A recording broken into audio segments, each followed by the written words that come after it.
మళ్ళీ ఒకసారి కారెక్కే ప్రయత్నం చేద్దాం. బుద్ధి తక్కువ కాంగ్రెస్ పార్టీలోకి వెళ్ళాము. ఈ మున్సిపల్ ఎన్నికల్లో ఎట్టి పరిస్థితుల బీఆర్ఎస్ పార్టీని గెలిపించే దిశగా మనం కార్యక్రమాలు చేయాలంటూ పటాన్చెరు కాంగ్రెస్ ఎమ్మెల్యే గూడెం మహిపాల్ రెడ్డి గారు సంచలన కామెంట్స్ చేయడం జరిగింది. ఎందుకంటే అటు వేటు దగ్గర పడుతుంది, పార్టీ ఫిరాయింపుల వేటు దగ్గర పడతా ఉంది.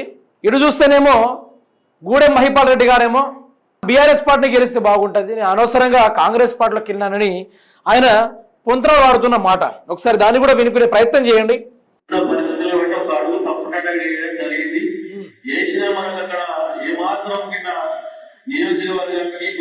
ప్రజలకు నాకు ఎక్కడ ఇంటికి బంధము లాభం జరగలేదు, అన్ని కోర్టు ద్వారానే చూసుకుంటా ఉన్నాం.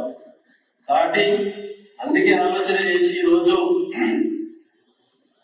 కన్న తల్లిదండ్రులను మరవకుండా 3 సార్లు నాకు టికెట్ ఇచ్చి మీ అందరి ఆశీర్వాదంతో బీఆర్ఎస్ పార్టీ పార్టీలో గెలిచినాం. కాబట్టి రేపు మనకు అందరూ కష్టపడి చేసిరు, మున్సిపాలిటీలు చేసిరు. రైట్, మీరైతే విన్నారు కదా.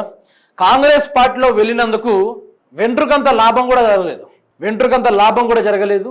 అసలు ఆ పార్టీలో ఉండి వేస్ట్. నన్ను 3 సార్లు టికెట్ ఇచ్చి కేసీఆర్ గారు కన్నా బిడ్డ లెక్క చూసుకున్నాడు. ప్రజలు కూడా బ్రహ్మాండంగా ఆదరించిర్రు, గెలిపించిర్రు. నేను వెళ్ళుడు కూడా పొరపాటే, కానీ నేను ఎప్పుడు ఏ లెక్కున్న కోర్టు ద్వారానే చూసుకుంటున్నాం. ఇక కేసీఆర్ కాళ్ళ వేళ్ళ పడైనా సరే నేను బీఆర్ఎస్ పార్టీని గెలిపించే దిశగా వెళ్తాను అనుకుంటూ గూడెం మహిపాల్ రెడ్డి గారు మాట్లాడుతున్న ముచ్చట. ఇది ఎందుకు మాట్లాడుతున్నాడు?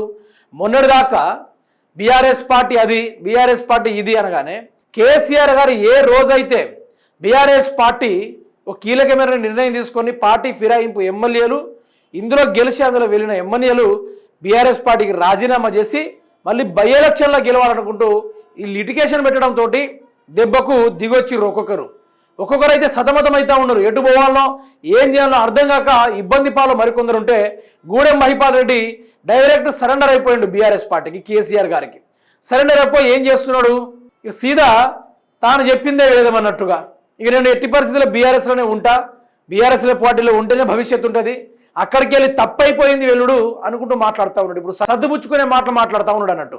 రాష్ట్ర ప్రజలకు అర్థం కావాలి, ఇట్లాంటి పార్టీ ఫిరాయింపు వీళ్ళను దొంగలని బీఆర్ఎస్ పార్టీ ముద్రేసి చెప్పింది. మరి వాళ్ళు ఏ లింగాలో కూడా అర్థం కాని పరిస్థితిలో ఉన్నారనుకుంటూ బీఆర్ఎస్ పార్టీ వర్కింగ్ ప్రెసిడెంట్ అయిన కేటీఆర్ కూడా మాట్లాడడం జరిగింది. సో ఇవన్నీ టాపిక్ వస్తూ ఉన్నాయి, ఇవన్నీ మాటలు వస్తూ ఉన్నాయి. ఏం జరుగుతుంది అసలు? ఎక్కడి వరకు ఈ వ్యవహారాన్ని తీసుకెళ్తారంటే, ఇప్పుడు వీళ్ళు కాంగ్రెస్ పార్టీలో భవిష్యత్తు లేదు, అధిష్టానము మొన్న ఊపేసుకుంటూ పోయినట్టు గూడెం మహిపాల్ రెడ్డి ఆయన ఊపేసుకుంటూ అధిష్టానంలో కలవడానికి వెళ్ళిన మల్లికార్జున ఖార్గేని. ఆడికెళ్తే కాలం మూల పడ్డా కూడా మీకు ఇచ్చుడు కుదరదు, పార్టీలో చాలామంది సీనియర్లు ఉన్నారు, మంత్రి పదవి లేదు, ఏం లేదు, రాజీనామా చేసి మళ్ళీ గెలువు, అప్పుడు మీకు మంత్రి పదవా ఏందని చూస్తా అని చెప్పేసరికి ఆయన తిరిగి వచ్చేసి ముఖ్యమంత్రి రేవంత్ రెడ్డి దగ్గర పోతే ఉన్నోళ్ళకే దిక్కు లేదంటే వలస వచ్చిన వాళ్ళకి ఏం చేసి ఇవ్వాలనుకుంటూ ఆయన డాగేసిండు. ఇక మిగతా వాళ్ళు కాంగ్రెస్ పార్టీ ముఖ్య నేతలందరూ కలిసి తిరుగుబాటు, మీరేమో మా పార్టీలు రావడానికంటూ వాళ్ళు తిరుగుబాటు.